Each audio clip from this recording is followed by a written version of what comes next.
Hello, my beautiful friends. I am Laurel Bleadon-Maffei with Illuminating Souls, welcoming you to this episode of Sleepy Bedtime Blessings, a podcast designed to help you rest, relax, and fall asleep, all while deepening in your connection with your beautiful team of angels who love you so. If we're meeting for the first time, I am an angelic practitioner, a spiritual teacher, and an encourager of souls. And you can learn more about my offerings at my website, illuminatingsouls.com, where you can also sign up for my mailing list. I do teach classes over Zoom, and I also offer one-on-one sessions. In addition, I post semi-regularly on my Facebook page, so there's lots of ways that we can connect, but for now, the angels and I are here to create a soothing, comforting, sweet space where you can replenish and connect. So each episode runs about an hour, and that's because as an avid listener of sleep podcasts, that is my preference. I really appreciate when I have an episode that runs an hour or so, because then I don't feel pressured to go to sleep. So we'll start off where we are now with the introduction, and then I'll ramble a bit and bring in the angels for you. And then we move on into story time. And there's lots of different kinds of story time. And I have a very sweet one for you for this episode. So I have really wanted to record this episode, and the truth is I have not had a lot of energy for things that require my attention right now. I'm a little bit all over the place, which is totally fine. Like, I'm doing okay.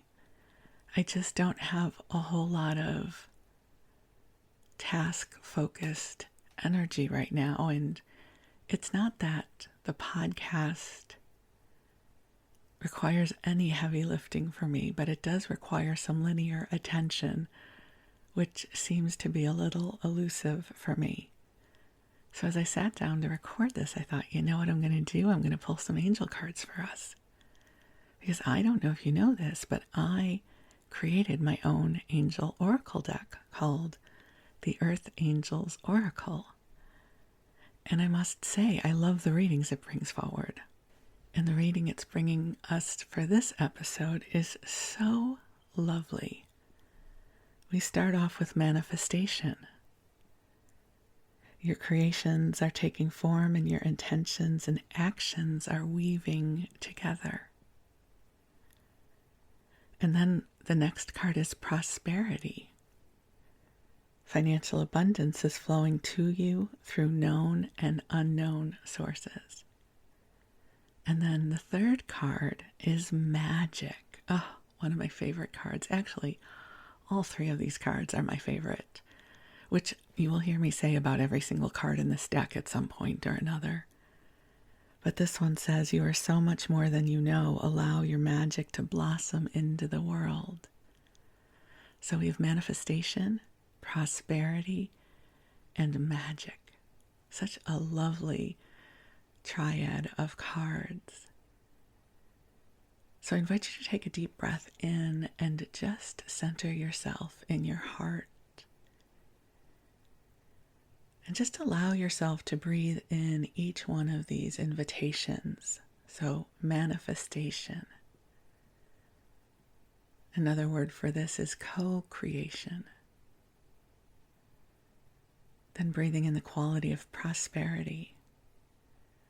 And there's the sweetest affirmation around prosperity that I love to use.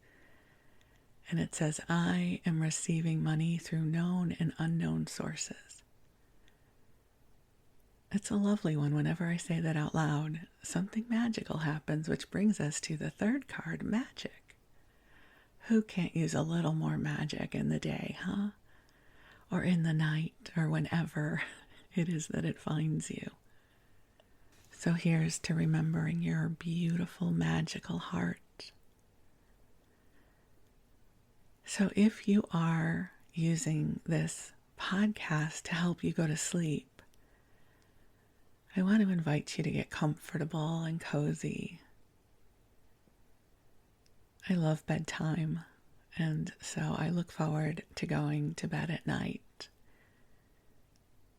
And so I'm just visualizing getting to curl up underneath lots of blankets and pillows and getting all cozy. And I do listen to sleep podcasts as I am falling asleep, including this one. It does work for me, for which I am deeply grateful. And then I know that many of you listen during your waking hours. And it is truly a blessing to keep you company as you go about your day. So whenever you are listening, I am grateful for this opportunity to keep you company. So I feel guided to call the angels in now. They're already here, but I love the opportunity to share them with you. So let's just take some nice deep breaths in and out, as we gently call ourselves forward into the heart of God. And beautiful angels on high, we invite you to join us here. We are so very grateful for the opportunity to come together in the light. And angels, I ask that you bathe us with divine light and healing and inspiration and love, helping to clear from us anything we do not need to carry. So dear ones, just take some nice deep breaths in and out. And so with your permission, the angels will bring their energy closer to you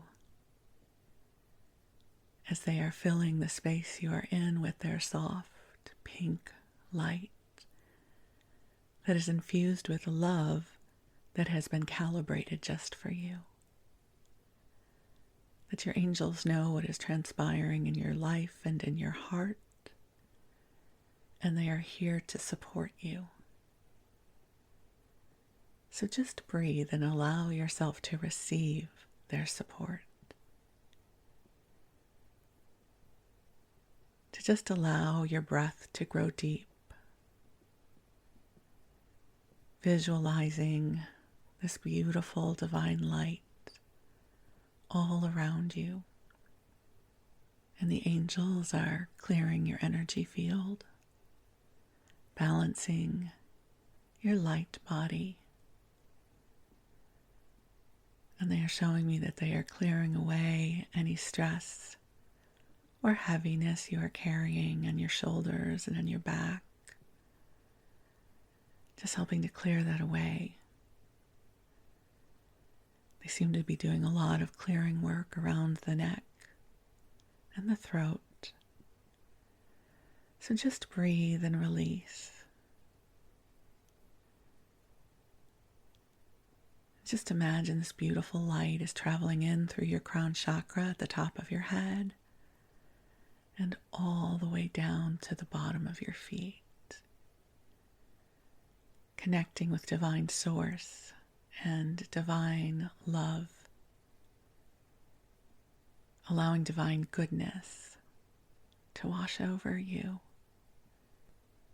You know, as I record this, I wasn't quite sure what I would talk about, and that's not unusual for me. As a channel, I often come into spaces without utterly knowing what I will be saying.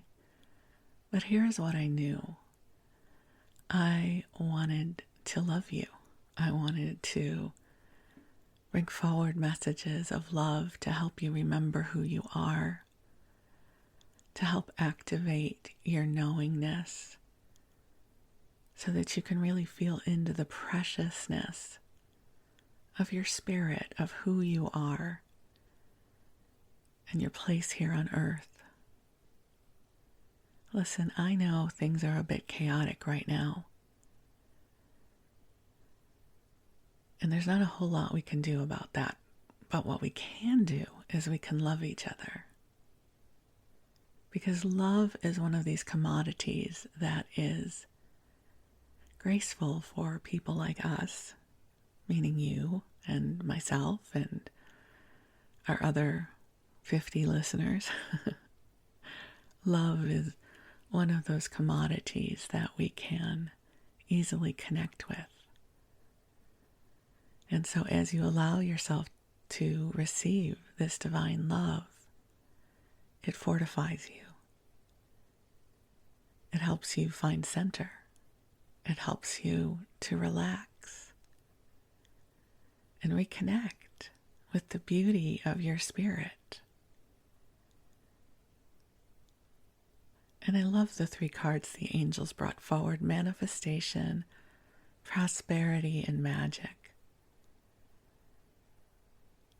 It's like your path is blessed.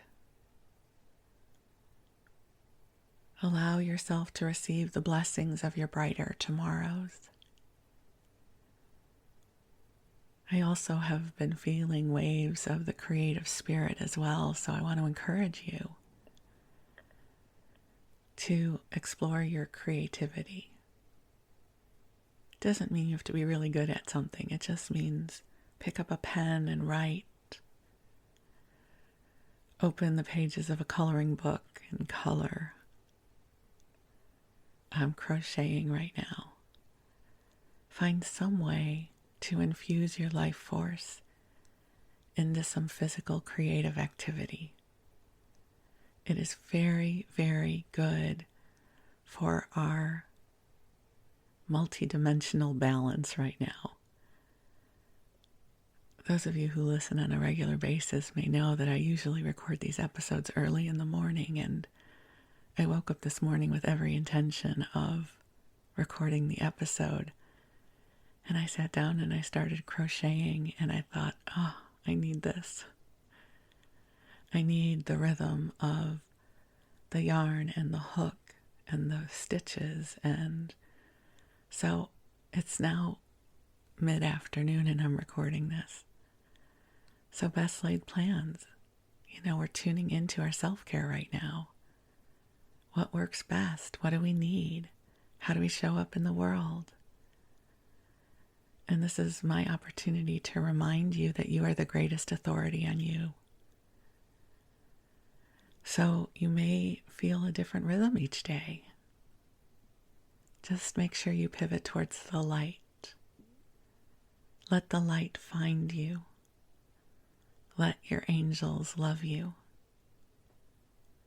And so take a deep breath in and give your prayers and intentions to the angels. Share your heart with them, and they will amplify your prayers for you.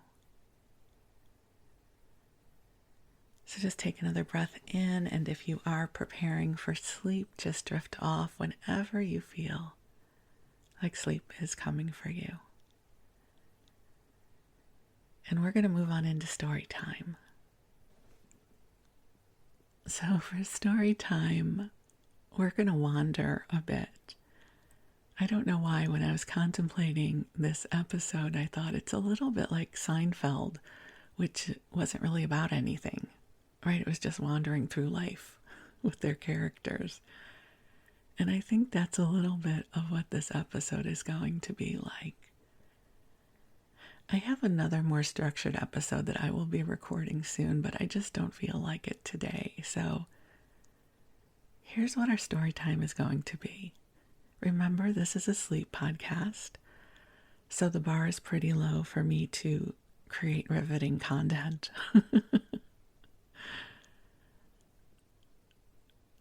I'm going to take you with me on what I did last weekend. And just so you know, it's not interesting. It's not like, oh, and then I went to New York and I rode on a hang glider. I mean, there is nothing terribly interesting about my weekend last weekend. But I'm pretty sure I can fill the next 40 minutes or so and keep us both mildly amused as I share with you some little snippets of how I spent last Saturday and Sunday. So there's a journal prompt or a conversation prompt that was written by Alexandra Franzen, who is a wonderful writing coach, and she does a lot of other things. But this is the prompt that I love. It asks us to contemplate, what are you freakishly good at? And she's not asking for the elevator speech. She's not asking for what you do for a living. So all of us are freakishly good at weird and wild things that most of the time we would not think about as a life skill.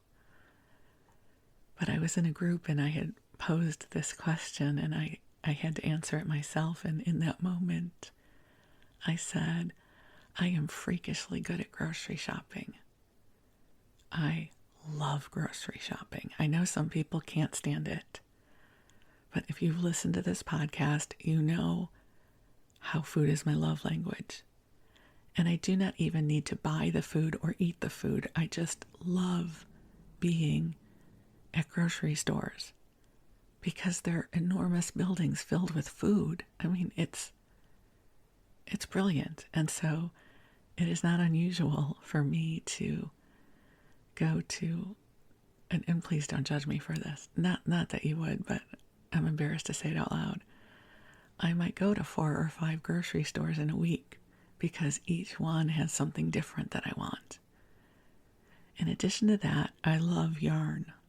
So my adventures last weekend involved grocery shopping, bakeries, and yarn.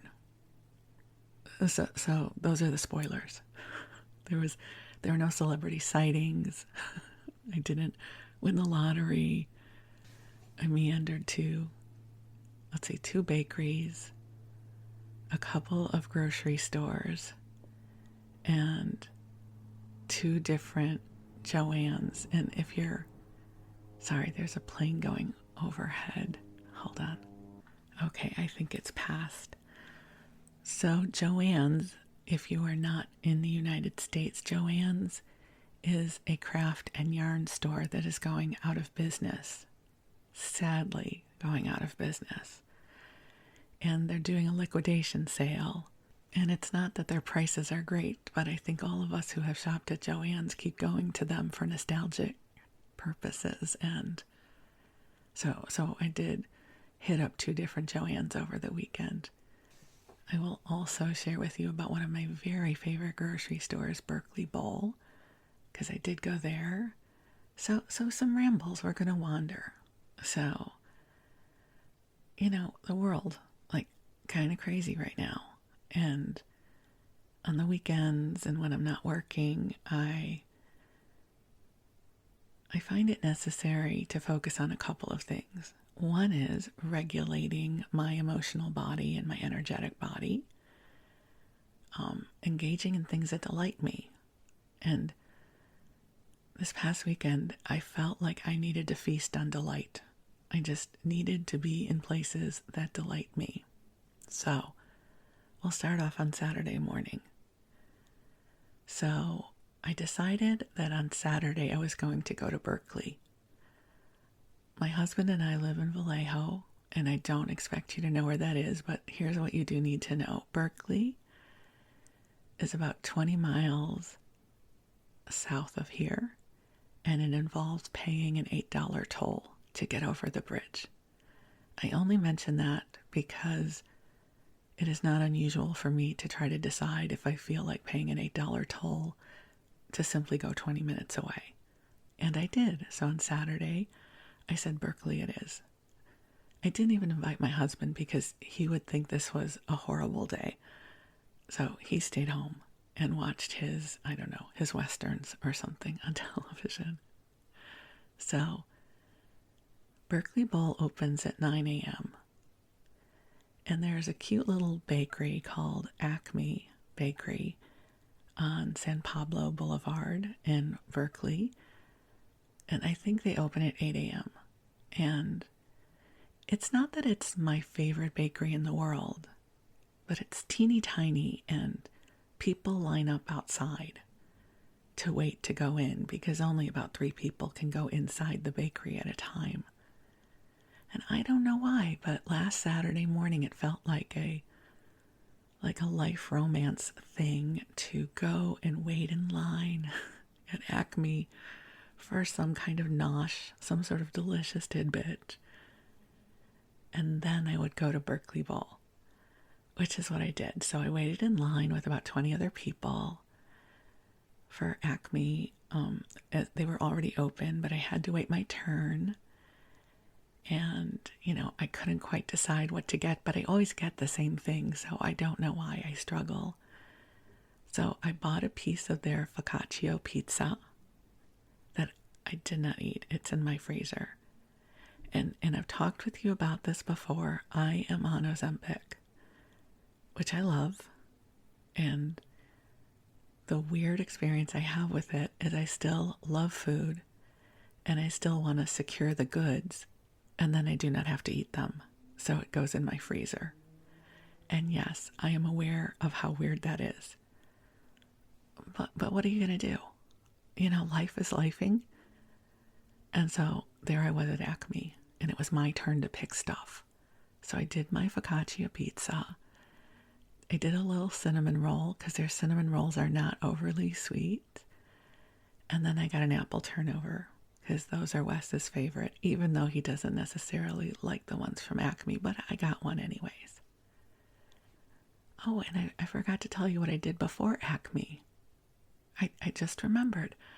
I actually stopped at Boy Chick Bagels. Okay, I can't believe I forgot that. So, Boy Chick Bagels opened up in Berkeley, I don't know, about 4 years ago. And they make New York style bagels that are awesome.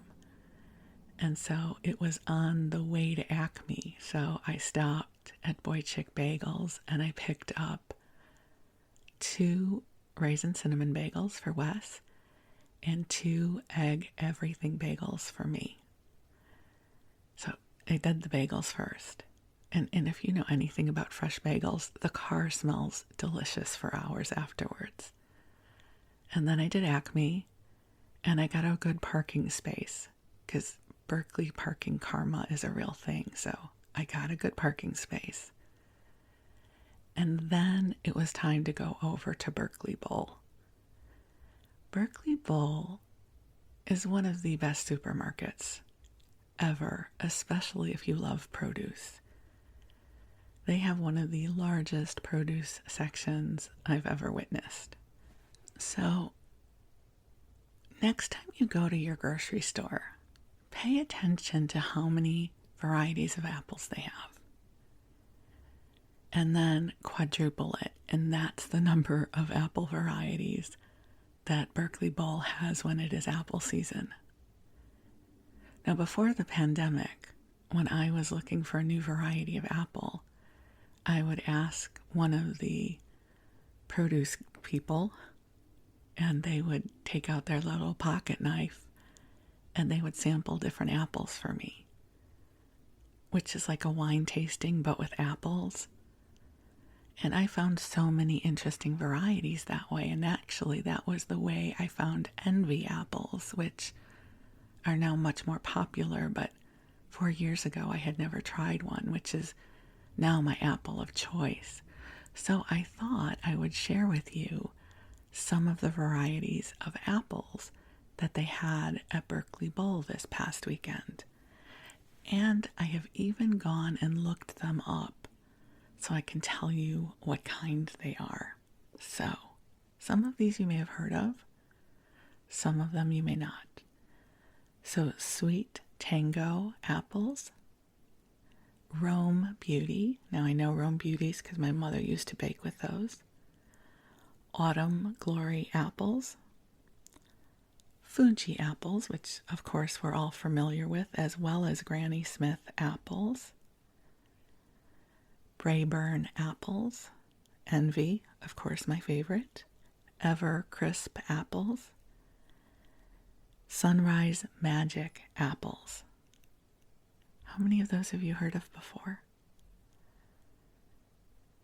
So let me share with you a couple of them that I saw on the list, and then I'll read to you what they are. So they had a kind of apple called Wild Twist. It sounds like it would be delicious, right? And this is from the grower's website. So Wild Twist. 2 legendary apples have come together in a wild twist. The explosively juicy crunch of Honeycrisp, combined with the intricate flavor of Crips Pink, creates an experience you won't want to miss. So it's a partnership of Eastern and Western orchards and the perfect balance of sweet and tart flavors. So I have not tried that one, so I cannot speak to it. Another apple variety they had is something called Sunrise Magic.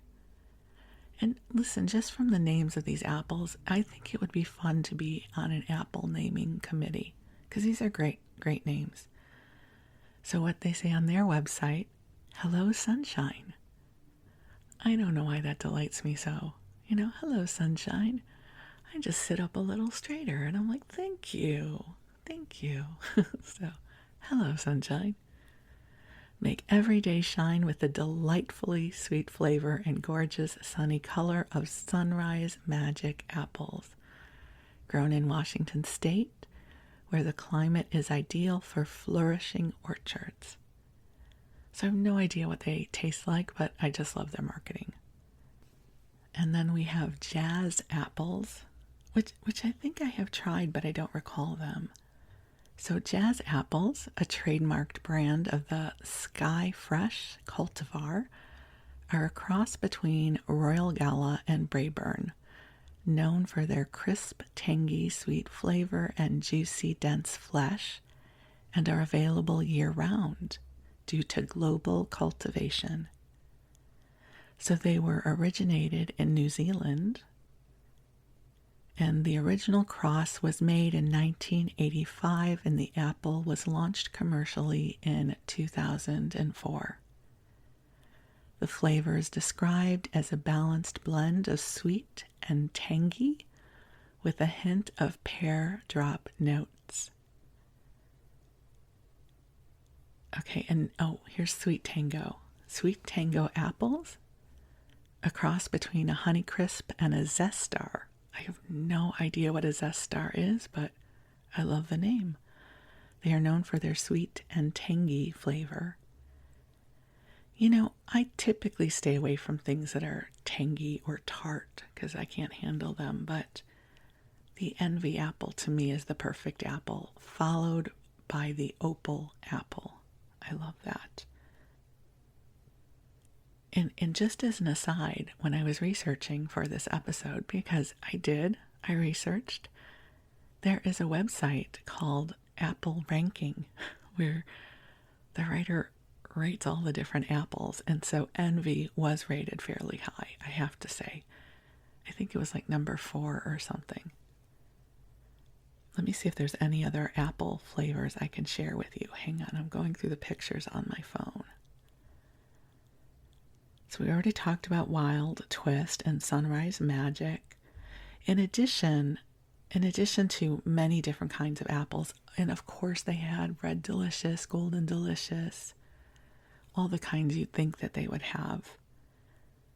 They had Honeycrisp. Then they had so many different kinds of grapes.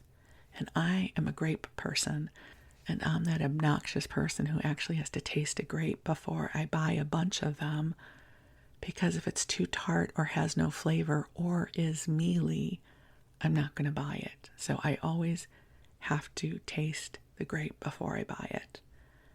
So they had Green Globe grapes. It will interest you to know that I did not buy any grapes when I was at Berkeley Bowl. But I did buy some delicious grapes at Walmart of all places, and I think they were Autumn Crisp, which is my favorite variety, in addition to Kyoho grapes.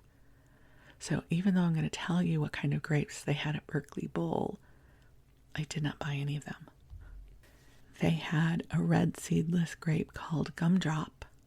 There's all these candy flavored grapes now, which you would think I would love because I love candy and I love grapes, but I do not like them. Like the cotton candy grapes, I don't like. It confuses my taste buds. So perhaps I'm kind of a grape purist. Then they had Timpson grapes, not to be confused with Thompson grapes, which are green, and they are coming from Peru. They had something called Melody Black seedless grapes, also from Peru. So thank you, Peru, for lovely grapes.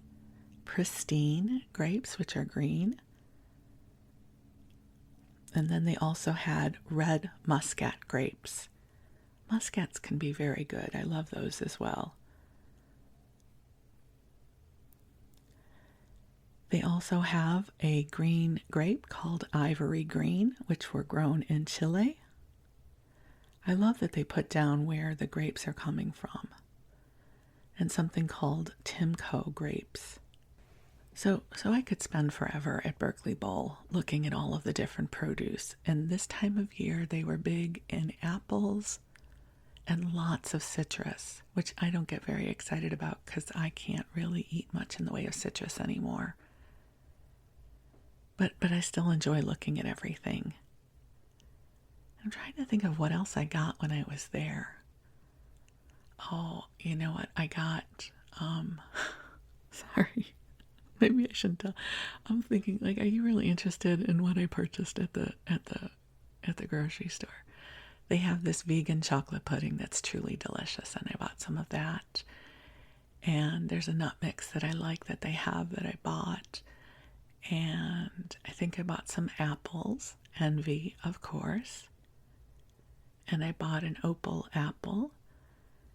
And I bought some stuff for my husband. So that was my Berkeley Bowl adventure. So far on Saturday, I went to Boy Chick Bagels, Acme Bakery, Berkeley Bowl. Okay, so that was the grocery shopping part of my morning. And then I went to Joann Fabrics, the one in El Cerrito. So it was sort of on the way. Now, here's the thing about Joann's liquidation sale.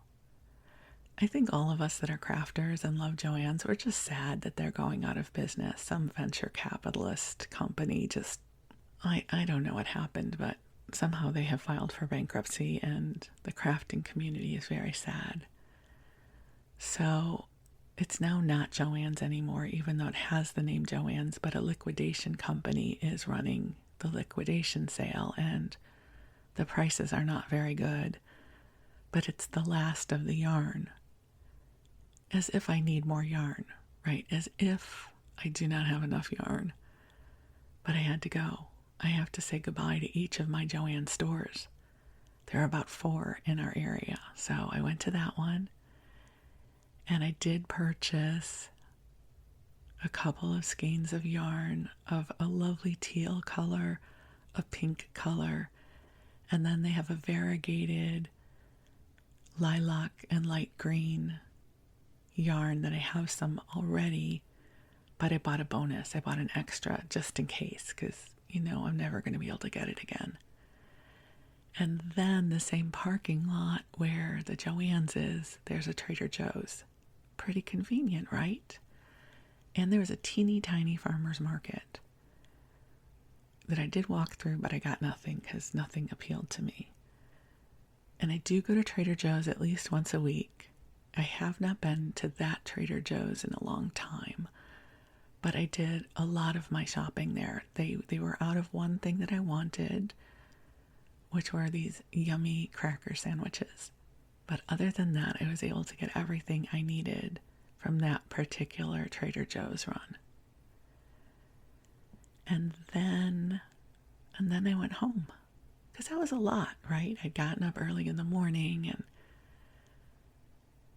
I ran my errands and I think I probably got home, I don't know, somewhere around noon or something like that. And then I sat home with Wes and we watched television and I crocheted and he did things. I don't even know what he did. We're just so happy. We just both kind of sit on the couch and we each do our thing and we keep each other company and it's very cozy. Okay, so that brings us to Sunday. Now, I cannot remember if I have told you about the obsession I have with this specific pie that I get in Sacramento. I have been sharing about this pie quite a bit, so it is entirely possible we have already talked about this pie, but it is worthy of talking about. So let me introduce you to my favorite pie now in the world. It is an apple blueberry pie with a streusel top made by the Real Pie Company in Sacramento. So they used to sell it at one of our local markets. And I bought it for the first time after the holidays because they had it by the slice. And I thought, oh, I'm going to get a slice for Wes. Quote, air quotes, for Wes. Because then I would get to have a bite. And I typically don't want more than a bite of something like that. But I took a bite and it was a revelation. It was simply the very best pie I had ever eaten in my life. And we then dubbed it, or I dubbed it, let's be specific, I dubbed it emergency pie. Meaning, if the world is in chaos and bad things are happening, we will need a supply of emergency pie. If I am expected to get through these moments in time, we will need emergency pie. So, over the past 2 months, I have made it my business to get emergency pie for us. So, I think it was a week ago or 2 weeks ago that I did my first foray up to Sacramento for a pie. And we ate it. It was very good. And then this past weekend, I said to Wes, now realize I already have some of this pie in my freezer, but I think I've already mentioned I get really obsessive. I said, I think we're going to need more pie. I mean, I don't know what's going to happen in the world, but we're going to need more pie. I love that I have a husband that just goes, oh, sure, that makes sense. So on Sunday, what I did is I got up early again. Now my pie place in Sacramento does not open until 11, but there's a line, so you want to get there a little early. And I knew that the Joann's up in Vacaville opened at 10. So I first hit up the Trader Joe's in Fairfield to try and find the crackers that I could not get at El Cerrito. So that would be my second Trader Joe's stop of the weekend. And I was victorious. They did have my crackers. And when I went to the shelf that had the crackers, there was an older woman looking at that exact box of crackers, and it looked like the shelf was not full. And I thought, oh, please let there be more of these crackers. She cannot buy the last box. And so I had to hang back so I did not look overly eager, like I was stalking her for these crackers. So she took her box and she walked away, and I pushed my cart up towards the box, and she turned around as if she was contemplating buying a second box, which I understand because they are worthy of buying multiples. And so I kind of danced with her a little bit because I was not going to try and, bully my way into crackers. But then she got, she got waylaid by some other kind of chip or something. And so I put 3 boxes of the crackers in my cart and made sure I did not buy the last one in case she wanted to come back, because these things matter if we want to live in a civilized society, And I cannot remember if I told you about these crackers. I think I have, but they are the everything but the bagel cracker sandwich, like sandwiches with the cream cheese in the middle, and they're delicious. Okay, so again, if the world is going to spin off its axis, I'm going to need emergency pie and a healthy supply of crackers. like I have my priorities straight. So we finish up with Trader Joe's, we meaning me. Nobody was with me.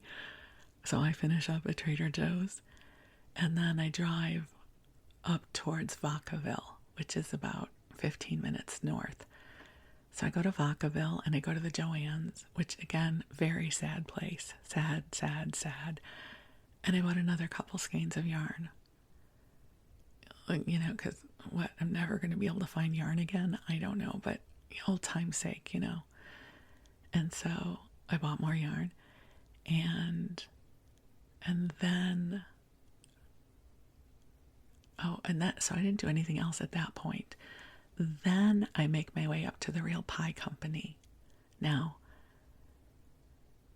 when I was there the last time, there was a little bit of a line right before they opened. But it wasn't an intimidating line. It wasn't a all the way down the block kind of line. But I knew that a line could be involved. So they opened at 11 and I got there at like 10:02. And I was the first car in the parking lot. And so rather than waiting in my car, because I knew that a line might happen, I went to the door and just stood. And wouldn't you know that by the time they opened, the line was down the block. So way to go, Real Pie Company.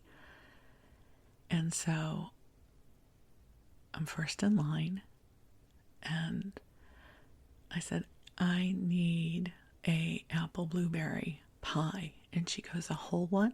I'm like, oh yes. like of course a whole one. I didn't really say that, but in my head I'm thinking for sure a whole one. And I bought a couple other things. And then as they were getting ready to give me my pie, I said, you know, how many do you have? Do you have plenty?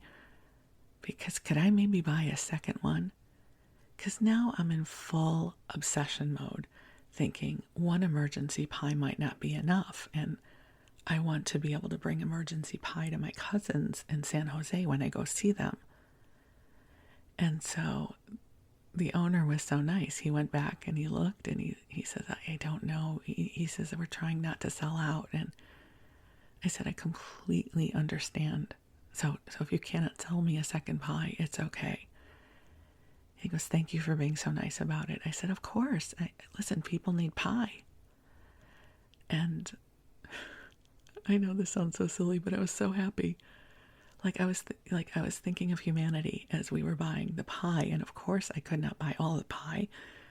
I couldn't buy all the crackers either because, listen, we have to look out for each other, right? So he went in back and he goes, you know what? I can sell you the second pie. I was like, oh, thank you. You are so kind. He's like, it's okay. I said, thank you. I came all the way from Vallejo. You know, I came across the plains in a covered wagon for 4 months. I drove up from Vallejo, which is really only, I don't know, half-hour drive. So I have now secured 2 emergency pies, which are in our freezer. We have a chest freezer in the garage. And I still had other emergency pie in the freezer. And just so you know, I do have a good therapist that I talk to about these things, so you don't have to worry. But Ozempic brain, the obsession to secure the goods is still there. And then I don't have to eat it. I really don't understand this at all. But truly one of the pies is to go to my cousins. So I was so excited. I got up early. I got 2 pies. They're in my freezer. I talked to the owner. We bonded on the need for pie. You know, there's moments in life where I feel so seen and so understood. As the line of people was going out the door for pie on a Sunday morning. And I thought, oh, I'm with my people. We are the people who require pie on Sunday mornings. Just like the people I lined up with on Saturday at Acme Bakery. Like there is just something very bonding about securing baked goods in the morning. And I don't even have to eat them. I just want to buy them. Okay, so, all right, so we have completed the pie mission. And then, as I was driving to get pie, like a week or two ago, I noticed that there was a food co-op in Davis. So Davis is a college town south of Sacramento and north of Vacaville. It's okay if you don't know where that is, that I've never been to. Like, are you kidding me? A food co-op? Another grocery store that I have not been to yet? Sign me up. So I put it into my little Apple Maps, and I leave the pie place, and now I start driving to the Davis co-op. Well, Davis is an adorable town. So cute. I said to Wes, we have to spend more time there because it's very sweet there. And the co-op did not disappoint. It was a phenomenal, just what you would think of a co-op. It's kind of a blend between your local health food store and Whole Foods and Trader Joe's, right? A really cool place where you can get a sandwich made, and there's a bakery, and there's salads and cheese, all those good things.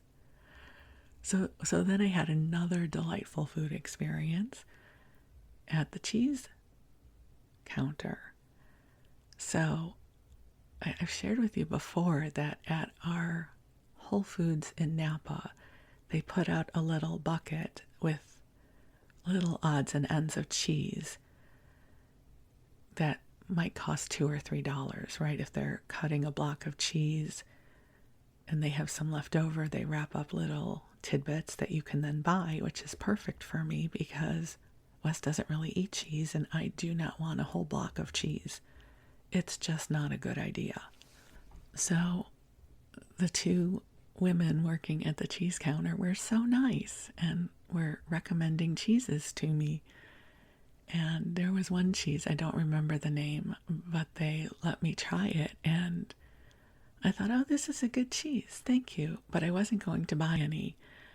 And then I pushed my cart away from the cheese station and I went over to the frozen foods.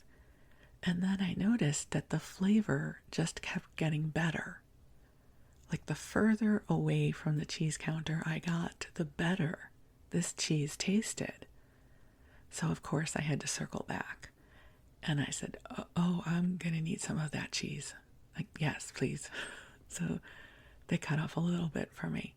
And I bought that. So I bought a couple things of cheese while I was there. And I don't remember what else. But I did go to the Davis Co-op. So another grocery store adventure. And then I think also, I don't know when I did this, but our Safeway, which is our regular grocery store, there's quite a number of Safeways in our area, but one of them in Vallejo is closing, so everything is 25% off. And I thought, oh, I should go and see if I can get detergent and bags and things like that. So at some point I did go there and bought a few things. And then I came home and I crocheted some more and hung out with Wes. Oh, and I'm just remembering this now. Listen, I know this is all rambly, and I do not expect you to be entertained. Also, I think on Saturday, Wes and I went to Concord because there is a place he likes to go. And I hit up another Joann. So I think I hit up 3 Joanns last weekend, which pretty much runs the gamut of my local Joanns. I almost went to another Joann's that's about 40 minutes away today, and I thought, Laurel, stop. Just stop. You have more than enough yarn. It'll be okay. So that was my weekend of delight. I just knew I needed to go and do things that delighted me. And it involved bakeries and grocery stores and yarn shopping. And then sitting home with my husband, and I crocheted. And pretty much that's what I'm doing right now to regulate my nervous system. So I don't know what you're doing. What weird stuff are you doing? I don't know. So this weekend, I don't think I'm going to do what I did last weekend. It is Friday as I record this. I'm taking Wes to get his hair cut tomorrow, so that'll be fun. And I don't think we have any plans. I'm going to do a little bit of work, and I'll crochet some more. And I'll probably edit this podcast episode. So there you go. I'll get to spend some more time with you, which will be lovely. So that's my life right now. And listen, we have to delight ourselves in ways that are not harmful, that are uplifting and inspiring and bring joy. And for me, a good grocery store does that. Seriously, like, how can we not be in wonder of giant buildings filled with all kinds of food? I love a good grocery store. I love to just wander and see what's on the shelves. And then I also love to be a voyeur and see what other people are buying. Especially at a place like Berkeley Bowl, they have a lot of food for a refined palate.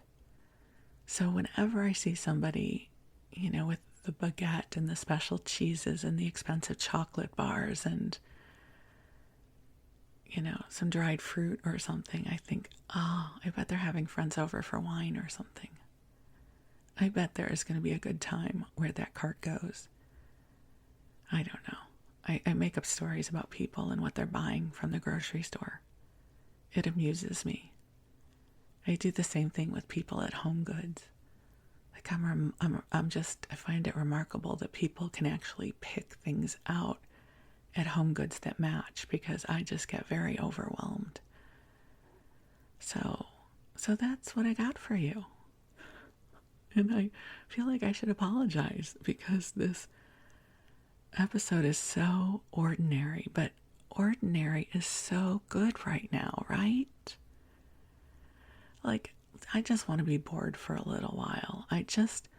When someone says what's going on, nothing, it's all good. Like, I could just use some boring, lovely, restful, sweet, inspiring moments in time.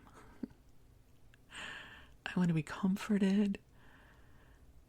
I want to love. I want to laugh. I want to swim in an ocean of delight. So life is good. And I'm so grateful for you. And God bless your heart if you listen to this long. Because now I think you know everything you need to know about me. If you got through this episode and you still think you want to hang out with me, we're going to be good friends. Because pretty much this is me. So, I love you, and I wish you the sweetest of dreams. And I will be back again soon with another episode. Perhaps that one will be a little more organized and interesting. So, we'll talk again soon. Thank you so much. I appreciate you.